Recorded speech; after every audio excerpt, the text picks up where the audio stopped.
El suceso que voy a contar sucedió en Santa Cruz de la Palma un 28 de septiembre de 1850 y mantuvo aterrados durante muchos años a los habitantes de este tranquilo pueblo. Vivía, por aquel entonces, un cura llamado don Manuel Remón Suárez, en la casa situada en el número 34 de la calle Simónica, actual a Cabrera Pinto, esquina con San Sebastián. Vivía acompañado de una sirvienta que hacía las veces de ama de llaves. Entabló una buena amistad con un vecino del pueblo, Mariano el Estanquero, con quien compartía tertulias y partidas de cartas. Mariano era un buen hombre conocido por todos, al que de vez en cuando le gustaba beber con sus amigos. Estos sabían que cuando empinaba el codo hacía y decía cosas que no solía hacer cuando estaba sereno, así que lo animaban para reírse de sus gracias. Incluso alguna vez llegó a verse envuelto en alguna pelea de la que salió airoso, dada su gran envergadura. Acertó a llegar a nuestra ciudad un sargento procedente de la península, que no tardó en hacer amistad con el grupo de amigos de Mariano, ya que era dado al cante, al toque de guitarra y a la fiesta. Muchas eran las conversaciones de Mariano acerca de su gran amigo el cura, y de lo que se entretenía oyéndole contar las historias de cuando vivía en Cuba y de donde, según se rumoreaba, había traído su pequeña fortuna. Estas historias comenzaron a interesar al sargento, que, movido por la avaricia, una noche que Mariano había bebido más de la cuenta, lo convenció para entrar en la casa del cura y hacerse con el botín. Entraron y rebuscaron, haciendo tanto ruido que el cura se despertó y los cogió infraganti. El sargento, ni corto ni perezoso, sacó la navaja con la que contaba que había rajado a tantos moros e indeseables y atravesó al cura. La sirvienta, movida por los gritos, se despertó y presenció el cruel desenlace. Los dos hombres, asustados, la amordazaron y se la llevaron calle arriba para asesinarla después. Más de una persona los vio intentando deshacerse del cuerpo de la criada, y llegado el día, la Guardia Nacional fue puesta en alerta y comenzó la búsqueda de los asesinos. El sargento fue apresado al poco tiempo, pero Mariano, gran conocedor de los recovecos de la isla, estuvo huido meses, escondido en el campo y en casas de amigos. La leyenda comenzó a crecer y la gente del pueblo vivía asustada. Muchas veces, en broma, algún vecino gritaba: «¡Ahí viene Mariano!» o «¡Ahí viene el estanquero!» y las personas miedosas huían a refugiarse en sus casas. Pasó el tiempo y un día Mariano decidió presentarse en la casa del juez para entregarse. Fue embarcado para una prisión de Valencia, dejando al fin tranquilos a los asustadizos vecinos del pueblo. Como contara el propio Mariano años después, desde que llegó a prisión estuvo planeando la idea de escapar de allí, y así fue. Se embarcó en un barco rumbo a América, intentando huir de la justicia. Una vez allí, otro terrible suceso le hizo abandonar la embarcación. Cierto día, una trifulca con el cocinero de la embarcación acabó en tragedia y huyó del barco, quedándose solo en Cuba. A su ciudad natal llegaban historias sobre el estanquero, y su leyenda fue creciendo. Siempre había alguien que aseguraba haberlo visto vagando por las noches y la gente volvía a asustarse. Un día, llegó a La Habana un barco americano con rumbo a África, y Mariano decidió enrolarse. La travesía fue más dura de lo esperado, y el capitán mandó fondear en el primer puerto que encontraron para cargar víveres y agua. ¿Cuál fue la sorpresa de Mariano cuando se vio frente a su isla, la que tanto anhelaba? No pudo acallar la voz misteriosa que lo llamaba, y llegada la madrugada, abandonó el barco y llegó nadando a la playa de bajamar. Las autoridades no tardaron en enterarse y pusieron precio a su cabeza, vivo o muerto. Sobrevivió escondiéndose, pero terminaron por atraparlo y volvieron a mandarlo a prisión. Después de poco tiempo, logró escaparse de nuevo, y el pánico volvió a adueñarse del pueblo palmero. Pasaron los años, y nada se supo de Mariano. Solo quedó vivo el recuerdo y la frase de «¡Huye, que viene Mariano!». Pero un buen día, apareció en el horizonte un hermoso velero inglés que arrió uno de sus botes, acercándose en este a tierra uno de sus oficiales con varios remeros. Entregó, al parecer, al agente consular de su nación un importante sobre y volvió rumbo a su barco. Pero se cuenta que durante este sencillo suceso ocurrió algo que volvió a recordar al estanquero. La gente del pueblo, movida por la curiosidad, corrió al muelle a contemplar el bote. Pero apenas entregaron el sobre, el oficial inglés dio la orden en su idioma de volver a la embarcación. Ya alejado el bote de la orilla, uno de los marineros, en un perfecto castellano y dirigiéndose a uno de los lugareños que en el muelle se encontraba, gritó: «Señor José Manuel, ¿cómo están los higos blancos este año en Breña Baja? ¿Habrá mucho vino?». Ante el asombro producido por estas preguntas, todos se fijaron en el marinero, coincidiendo en que aquel tripulante que todos habían creído inglés no era otro que Mariano el estanquero. Nunca más se volvió a saber nada de él.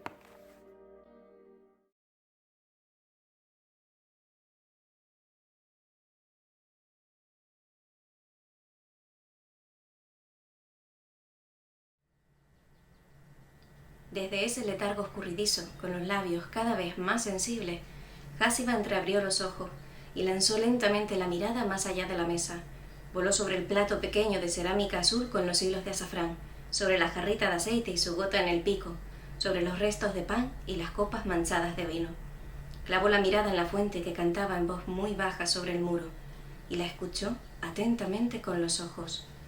De esa visión húmeda brotó en sus labios, clara y fresca como el agua, la palabra célige o azulejo, el nombre de esa laja de cerámica fina y vidriada que recubría todos los muros. Los amantes se dieron cuenta de que cientos de azulejos los rodeaban dibujando un universo geométrico que los vestía con sus reflejos de colores y a la vez los pintaba desnudos. Era como verse distorsionados en un espejo impresionista. El cuarto, el patio, la fuente, las columnas eran como un solo cuerpo sensible, del cual ellos formaban ahora parte. Un cuerpo hecho de luz y colores, piel de azulejos. Un arreglo armonioso de formas que iba del mundo hacia ellos y de ellos hacia el mundo. Hacía mucho calor, y esa piel fresca que ahora se descubrían los despertaba a la contemplación de su nueva consistencia. Volvían a enamorarse de la composición maravillosa que para cada uno de ellos su persona amada enfrente iba siendo. Céliges eran sus manos, que sonaban a rasgadura del aire mientras se movían. Azulejos, sus ojos reflejando sus sonrisas. Sus uñas, céliges bravos hincándose en la espalda con un grito. Cada una de las partes de sus cuerpos se convertían en una forma geométrica distinta, que encajaba con otras, como las piezas de azulejo sobre el muro de la fuente, y creaban un cuadro abstracto perfecto, donde todo invitaba a una búsqueda profunda del uno en el otro. Y la mirada así adquirida podía viajar, de pronto, hacia adentro, tocando con avidez la frágil sustancia de lo invisible. La palabra azulejo los transformó en geometría enamorada. Y así, desmoronándose en el peso de cada palabra que les venía a la boca, reconociendo su amplitud con todos los sentidos, haciéndolas durar en sus cuerpos, llegaron a ese momento en el que una de esas palabras invocadas, de pronto, pareció estar más tatuada que las otras, más llena de significados y de misterios. Y esa palabra creció tanto entre sus manos que se les escapó inevitablemente entre los dedos. Era de agua, de humo, de luz, de tiempo. Era la palabra Mogador. Alguna otra idea, no sé exactamente cuál, les hizo pensar en ella y la pronunciaron por azar casi simultáneamente. Por diferentes caminos llegaron ahí como si fuera una parte del cuerpo deseado que los amantes nunca pueden evitar. Era el nombre del puerto donde Jásiba nació. Y ella pensó, entre otras cosas, que Mogador era la suma de las palabras que los amantes habían venido nutriendo. Aceite, azafrán, azulejo. Palabras sonámbulas si las había. Como un fantasma vinieron a sus ojos las murallas de Mogador, teñidas ahora del color del azafrán sobre la cara que da al océano. Como otros fantasmas sonámbulos vinieron los grupos esporádicos de arganos que más allá de las murallas, como un collar boscoso, son una especie de muralla vegetal que une y separa a Mogador de ese otro mar que es el desierto. Y vinieron finalmente a la mente de Jásiba, también como fantasmas dormidos y detrás de vapores muy calientes, los muros de azulejos del baño público, el hammam, que en Mogador es centro ritual de casi todas las cosas del cuerpo. Al amante de Jásiba, la palabra Mogador le vino de golpe como un enorme misterio. Como nunca había estado ahí, no podía entender fácilmente la fascinación de su amada por su ciudad y laberinto, aunque en sus arranques sonámbulos le había dicho a Jásiba que tenía la sensación de visitar Mogador mientras hacía el amor con ella. Ahora, desnudo entre azafrán, aceite y azulejo, cuando pensó en Mogador, se llenó de preguntas y algunas imágenes difusas. ¿Pero de verdad existe Mogador? O como aseguran algunos, es el nombre de una mujer descrita como un puerto. ¿Por qué dicen que ella siempre seduce pero nunca se le posee completamente? ¿Por qué se habla de ella con asombro? ¿Por qué le dicen la ciudad del deseo? Es cierto que allá cuentan de 9 en 9 porque el 10 les parece muy antipático. Y entonces, esa tarde, al borde del mar, mientras el cielo se teñía lentamente de un color púrpura brillante, Jásiba, jardinera mayor de Mogador, comenzó a contarle a su amante, con palabras sonámbulas, las cosas que sabía de su ciudad.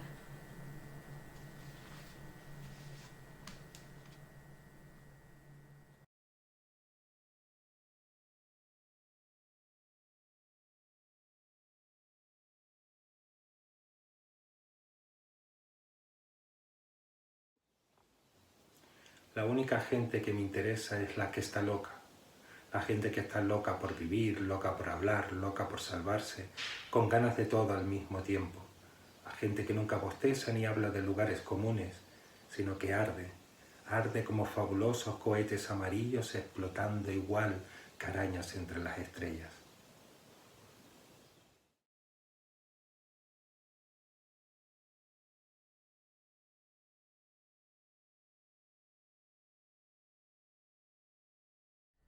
Nunca antes, las montañas francesas habían sufrido un invierno tan frío y largo. Hacía semanas que el aire se mantenía claro, áspero y helado. Durante el día, los grandes campos de nieve, color blanco mate, yacían inclinados e interminables bajo el cielo estridentemente azul. De noche los atravesaba la luna, pequeña y clara, una luna helada, furibunda, con un brillo amarillento cuya luz fuerte se volvía azul y sorda sobre la nieve, y que parecía la escarcha en persona. Los seres humanos evitaban todos los caminos, y sobre todo, las alturas. Apáticos y maldiciendo, permanecían en las cabañas, cuyas ventanas rojas, de noche, aparecían empañadas y turbias junto a la luz azul de la luna, y se apagaban de pronto. Fue un tiempo difícil para los animales de la zona. Los más pequeños murieron congelados en grandes cantidades. También los pájaros sucumbieron a la helada, y sus cadáveres enjutos se convirtieron en botín de águilas y lobos. Pero aún estos sufrían terriblemente de frío y de hambre. Solo unas pocas familias de lobos vivían allí, y la necesidad las empujó hacia una unión más fuerte. Durante el día salían solos. Aquí y allá, uno de ellos cruzaba la nieve, flaco, hambriento y vigilante, silencioso y temeroso como un fantasma. Su sombra delgada se deslizaba a su lado sobre la superficie nevada. Levantaba el hocico puntiagudo en el viento y de vez en cuando emitía un llanto seco, tortuoso. Pero de noche salían todos juntos y rodeaban los pueblos con aullidos roncos. Allí estaban a buen resguardo el ganado y las aves, y detrás de los postigos se apoyaban las escopetas. En escasas ocasiones les tocaba una presa menor, por ejemplo un perro, y ya habían sido muertos 2 lobos de la manada. La helada persistía. Muchas veces los lobos se echaban juntos, y en silencio y pensativos, calentándose uno contra el otro, y escuchaban acongojados el vacío mortal que los rodeaba, hasta que uno, martirizado por los maltratos espantosos del hambre, pegaba de pronto un salto con un alarido terrorífico. Entonces todos los demás dirigían sus hocicos hacia él, temblaban y rompían al unísono en un aullido terrible, amenazador y quejumbroso. Por fin la parte más chica de la manada decidió partir. Abandonaron sus madrigueras al despuntar el alba y se reunieron y olisquearon excitados y temerosos el aire helado. Luego partieron al trote, rápido y con un ritmo parejo. Los que quedaban atrás los miraron con ojos muy abiertos y vidriosos. Los siguieron una docena de pasos. Se detuvieron indecisos y desorientados y regresaron lentamente a sus cuevas vacías. Los emigrantes se separaron al mediodía. 3 de ellos se dirigieron hacia el oeste, a los montes del Jura suizo. Los otros siguieron hacia el sur. Los 3 primeros eran animales hermosos, fuertes, pero terriblemente flacos. El estómago de color claro, combado hacia adentro, era delgado como una correa. En el pecho se destacaban tristemente las costillas. Las bocas estaban secas y los ojos abiertos y desesperados. De 3 en 3 se internaron lejos en los montes. Al segundo día cazaron un carnero, al tercero un perro y un potrillo, y fueron perseguidos en todas partes por los campesinos furiosos. En la zona, rica en pueblos y ciudades, se diseminó el miedo y el temor ante los invasores desacostumbrados. La gente armó los trineos del correo. Nadie iba de un pueblo a otro sin su arma. En esa zona desconocida, tras tan buen botín, los 3 animales se sentían a la vez temerosos y a gusto. Se volvieron más arriesgados de lo que jamás habían sido en casa y asaltaron el corral de una granja a plena luz del día. Mugidos de vacas, crujidos de listones de madera que se partían, sonido de cascos y una respiración caliente, jadeante, llenaron el ambiente angosto y cálido. Pero esta vez interfirieron los humanos. Habían puesto precio a la cabeza de los lobos, lo que duplicó el coraje de los granjeros. Mataron a 2 de ellos. A uno le perforó el cuello una bala de escopeta. El otro fue muerto con un hacha. El tercero escapó y corrió hasta que se desplomó sobre la nieve, casi muerto. Era el más joven y hermoso de los lobos, un animal orgulloso con formas armónicas y una fuerza imponente. Durante rato largo quedó echado, jadeando. Delante de sus ojos se arremolinaban círculos rojos y sanguinolentos, y de vez en cuando emitía un quejido silbante, doloroso. Un hachazo le había dado en el lomo. Pero se recuperó y pudo volver a levantarse. Solo entonces vio cuán lejos había corrido. En ningún lado podían verse personas o casas. Delante de él se encontraba una montaña imponente, nevada. Decidió rodearla. Atormentado por la sed, comió pequeños pedazos de la corteza congelada y dura que cubría la nieve. Más allá de la montaña se topó de inmediato con un pueblo. Estaba anocheciendo. Esperó en un tupido bosque de pinos. Luego rodeó con cuidado los cercos de los jardines, persiguiendo el olor de los establos tibios. No había nadie en la calle. Arisco y anhelante, espió por entre las casas. Entonces sonó un disparo. Levantó la cabeza hacia lo alto y se dispuso a correr, cuando ya estalló el segundo tiro. Le habían dado. El costado de su abdomen blancuzco estaba manchado de sangre que caía a goterones. A pesar de todo, logró escapar con unos grandes saltos y alcanzar el bosque más alejado de la montaña. Allí esperó un instante, atento, y oyó voces y pasos provenientes de varios lados. Temeroso, miró hacia la montaña. Era escarpada, boscosa y difícil de trepar, pero no tenía opción. Con respiración agitada escaló la pared empinada, mientras que abajo, a lo largo de la montaña, avanzaba una confusión de insultos, órdenes y luces de linternas. El lobo herido trepó temblando a través del bosque de pinos, casi a oscuras, mientras la sangre marrón corría despacio por su costado. El frío había cedido. Al oeste, el cielo estaba brumoso y parecía prometer nieve. Por fin el animal, agotado, alcanzó la cima.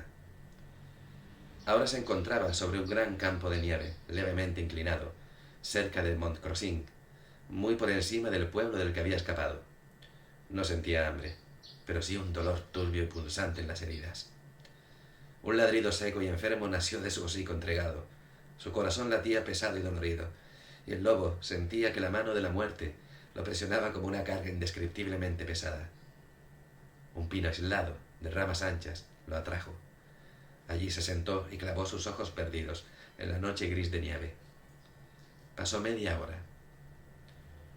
Una luz roja y apagada cayó sobre la nieve, extraña y blanda. El lobo se levantó con un quejido y dirigió su cabeza hermosa hacia la luz. Era la luna, que se levantaba por el suroeste, gigantesca y color rojo sangre, y subía lentamente por el cielo cubierto. Hacía muchas semanas que no se la había visto tan roja y grande. El ojo del animal moribundo se aferraba con tristeza al astro opaco, y en la noche volvía a oírse un estertor débil, doloroso y ronco. Un Un poco más tarde surgieron luces y pasos. Campesinos con abrigos gruesos, cazadores y muchachos jóvenes con gorros de piel y botas toscas avanzaban por la nieve. Se oyeron gritos de alegría. Habían descubierto al lobo moribundo. Le dispararon 2 tiros y ambos fallaron. Entonces vieron que el animal ya estaba a punto de fallecer y se le echaron encima con palos y garrotes. Él ya no los sintió. Lo arrastraron hacia abajo, con los miembros quebrados. Reían, alardeaban, se alegraban por el aguardiente y el café que bebían, cantaban, maldecían. Ninguno vio la belleza del bosque nevado, ni el brillo de la alta meseta, ni la luna roja que colgaba sobre el chaseral y cuya luz débil se reflejaba en los cañones de las escopetas, en los cristales de la nieve y en los ojos quebrados del lobo muerto.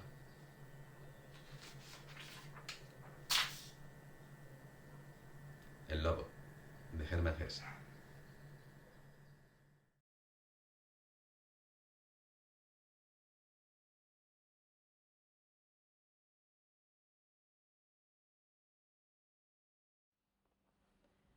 Las gordas se bañan al amanecer, de Elsa López. El 16 de junio tomó la decisión. Tenía que adelgazar alrededor de los 20 kilos, aproximadamente, para poder recuperar algo de cintura, reducir el pecho y descargar cadera. Revolvió entre los papeles del cuarto de baño y en el mueble blanco de espejos ovalados encontró la nota trágica, fechas, medidas, peso, de enero de 1972. Cadera, 86, nalga, 101, muslo, 60, etc. Todo anotado con precisión, en el papel color papaya, una ficha a rayas de esas que ella usaba en los años 70 para anotar los libros que compraba, notas sobre el argumento o los personajes de las novelas que le interesaban, las palabras y sus significados. La ficha estaba borrosa y se notaban las marcas de los dedos pringosos de crema hidratante que hacían difícil la lectura de algunas cifras. Se sentó en la tapa del váter y no supo bien si llorar o tomarse un bote entero de laxantes hasta caer extenuada donde mismo se encontraba, morir allí mismo de una cagalera tremenda, echando fuera tanta grasa acumulada. No, no lo haría, se dijo, porque aún le quedaba una esperanza, un postrer acto de voluntad férrea hasta conseguir la talla 38. Sería un acto sublime, donde su voluntad y su inteligencia quedarían valoradas. «Hoy es mi primer día de una nueva etapa», dijo en alta voz mirándose al espejo. Se puso el bañador negro de licra, requintado al intentar apresar tantas carnes, mollas y grasas de más. Una falda de vuelo para caminar deprisa por las piedras de la ciudad y una camisa de algodón entre las 100 de colores que tenía en el armario. Camisas de tallas distintas por aquello de a ver si consigo ponérmela este verano. Hoy no me entra, pero mañana seguro que sí. Luego miró el reloj. Las 7 de la mañana. Bien, allá vamos. Salió sin hacer ruido, doble vuelta al cerrojo, y como si fuera a cometer un delito comenzó a alejarse de la casa, primero despacio y luego más rápido, mirando a un lado y a otro con aprensión. Todavía había fresco, y pensó ¿a dónde iba tan temprano? El mar helado, sola en esa playa, y luego no podría ni nadar ni nada de nada, que el mar le daba miedo cuando no había nadie en él, y le parecía más oscuro el fondo, y habría bichos de todos los tipos, y ella desde luego no pensaba meterse allí dentro, y que le mordieran las piernas o se la llevaran a trozos, como en aquella serie de películas, la 1, la 2 y la 3, que había un tiburón que andaba por ahí mordiéndole a la gente en las pantorrillas. No, ni hablar. Aquello era estúpido, y debía dar la vuelta, ya. Pero no lo hizo. Atravesó la ciudad y llegó al muelle. Los barcos aparecían engrandecidos por la luz anaranjada de las primeras horas del día. Había algo de movimiento en el segundo dique, y a lo lejos, vertical el muelle. El barco parecía un punto azul cobalto brillando al sol. No se dio cuenta entonces, pero luego lo recordaría con nitidez. En la punta del muelle nuevo, cerca del faro, había un remolcador negro y descascarillado. La verdad es que debió verlo, pero no le dio importancia en aquel momento, aunque sí debió sobrecogerlo hasta lo más hondo. Cuando llegó a la playa sintió que había hecho lo mejor. Allí, cerca de la orilla, 3 o 4 bultos se movían dentro del agua. 2 más aparecían enroscados en la arena, de espaldas a la estrecha avenida de palmeras y cemento. Bajó las escaleras y avanzó. Poco a poco, al acercarse, distinguió los bultos con claridad. Eran mujeres. Mujeres chapoteando y riéndose en el agua. Mujeres hablando y riéndose en la arena. ¡Gordas! Todas eran gordas. Mujeres desbordadas de grasa, grasa por todas partes, rodeándoles el cuello, la barriga y las piernas, como si fueran rosquillas de diferentes tamaños, como neumáticos enrollados a las caderas, como tocinillos de cielo en la cintura, como ajorcas orientales las que colgaban de sus brazos. Todas allí, en alegre camaradería, desbordando optimismo y algunas incluso mirándose embelesadas la barriga y acariciándose los muslos lentamente, con la ternura de saberse en su propia piel. Se volvieron hacia ella. «Hola y buenos días», dijo.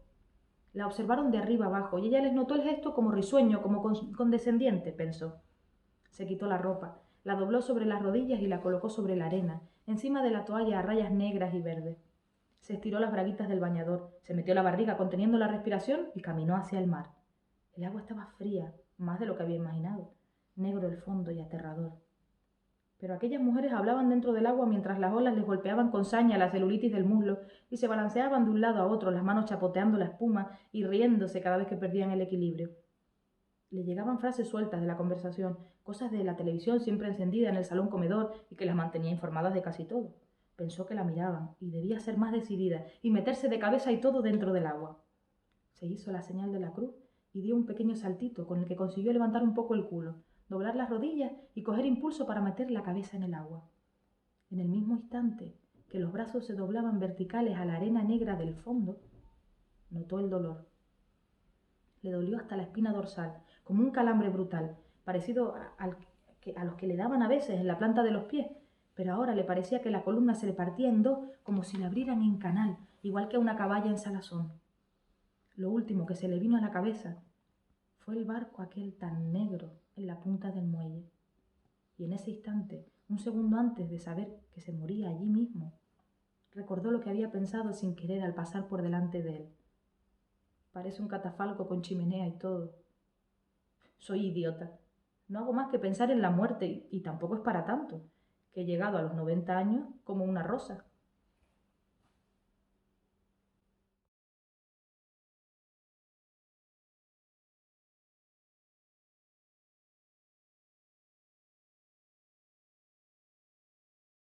Hola, me llamo Anelio Rodríguez Concepción y voy a leerles un pequeño cuento del gran escritor canario, tinerfeño, Luis Feria, que murió en el año 98. Este texto en concreto pertenece a un libro precioso de Luis Feria, se titula Dinde, fue publicado por primera vez en el año 1983. Es un libro en el que él recoge historias pequeñas, muy poéticas todas, algunas están nimbadas de algo de magia, de fantasía sin duda, pero que nos remiten al mundo maravilloso de la infancia. Estamos ante las sensaciones que evoca ya una persona mayor de aquel mundo de la infancia perdido.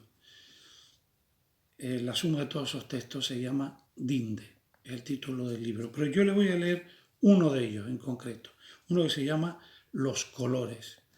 Aquí va este pequeño cuento de Luis Feria, Los colores. Los días de colores nos despertábamos muy deprisa. No podíamos perder ni un minuto sanganeando en la cama. Quizá lo consiguiéramos esta vez.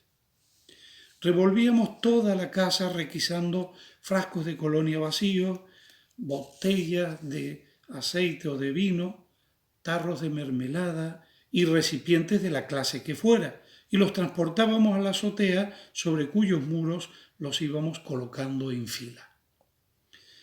Ya solo quedaba echar agua, meter en cada uno de ellos un pedazo de papel de color, un chorro o unas gotas de tinta, una pastilla de acuarela. La magia iba a empezar. Nos sentábamos en el suelo mirando fijo a las frascas, los botellones, las tarrinas. No pestañeábamos. En una botella iba destiñéndose en espirales un papel amarillo manchando intensamente la pura piel del agua. En la otra se desperezaba un trozo de añil cuya viva lava azul se iba abriendo como una erupción. Un frasquito se pintaba de un tenue tono rosa, otro se incendiaba de un bermellón violento, como un licor nupcial, y algunos se convertían en un intenso cuajarón cárdeno de sangre coagulada. Ante nuestros ojos absortos iban surgiendo índigos, carmesíes, jaldes, sienas, negros. Al fin llegaba el momento decisivo. Al verter en un recipiente determinados colores tenía que salirnos un arco iris como el del cielo o el que surgía del chorro de la manguera al regar. Pero al mezclarlos obteníamos siempre un desastroso tono parduzco de bayeta para fregar, grisáceo como el ropón de un sacristán o anublado como un atardecer de diciembre. Habíamos fracasado otra vez. ¿Dónde estaba el error? ¿En el tamaño o en la forma del frasco? ¿En los colores que habíamos puesto? Elegíamos otros, pero nada. De pronto se nos ocurría una idea salvadora. Quizá fuera la última oportunidad. Dejábamos salir el agua de la manguera y elevábamos el chorro muy alto para que lo atravesara el sol. Ya estaba allí, sorprendente, inalcanzable, el arco iris. Rápidamente llenábamos un frasco. Esta vez no se escaparía. Pero dentro tampoco estaba. Seguía en el aire burlándonos, deshaciéndose en 1000 gotas al tocarlo y sin dejarse capturar. Siempre elegía la libertad.